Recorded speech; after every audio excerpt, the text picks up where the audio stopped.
Has this ever happened to you? Hi, I'm Captain Qwark, and believe me, there's nothing worse than staring down a Blargian snagglebeast from the inside. Hello everyone, this is Ryan, and today we'll be looking at Ratchet and Clank for the PlayStation 2. Released in 2002, Ratchet and Clank is a third-person platformer that puts more of a focus on shooting than most games in the genre.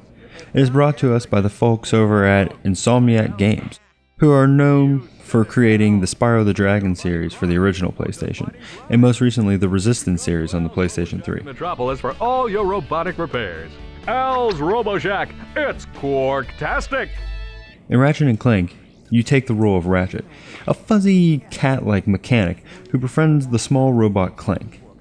After Clank witnesses a plan to destroy the universe, he escapes and crashes to the closest planet, where he meets Ratchet, who is working on a spaceship.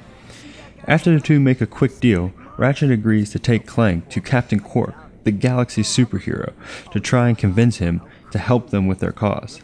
The two decide to work together to help save the galaxy from the ultimate supreme executive Chairman Drek, who plans to create a new super planet by destroying all other planets.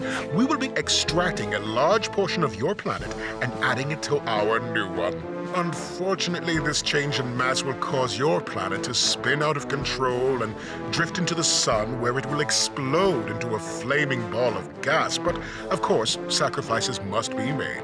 The characters in Ratchet and Clank are the real driving force. The story is fun and interesting, and you are always looking forward to the next cutscene. The game has a great sense of humor.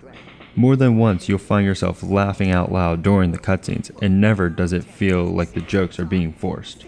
All this would be worthless if the game did not play well, and thankfully that is not the case. The platforming sections are difficult, but not because of the controls, but rather because of good old-fashioned challenge. I rarely felt cheated into a death. There are plenty of gadgets to help you move throughout the world.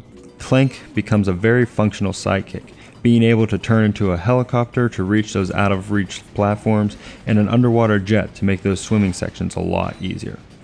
The game is a platformer, but the guns and the shooting really steal the show. As great as the characters are, the stars of the game are the guns. There are over 20 different kinds of guns, with each bringing its own to the table. The weapons range from Ratchet's trusty wrench all the way up to oversized rocket launchers. There is no repainting the same gun and calling it something else. Each enemy and crate you destroy gives you bolts, which you can spend on new guns and ammo. You start off with a basic blaster, but soon you get more unique guns like the suck gun, which vacuums up enemies and blasts them out as missiles. Few things beat turning an enemy into a chicken with a morpho ray, then vacuum him up with the suck gun only to blast him into his friend.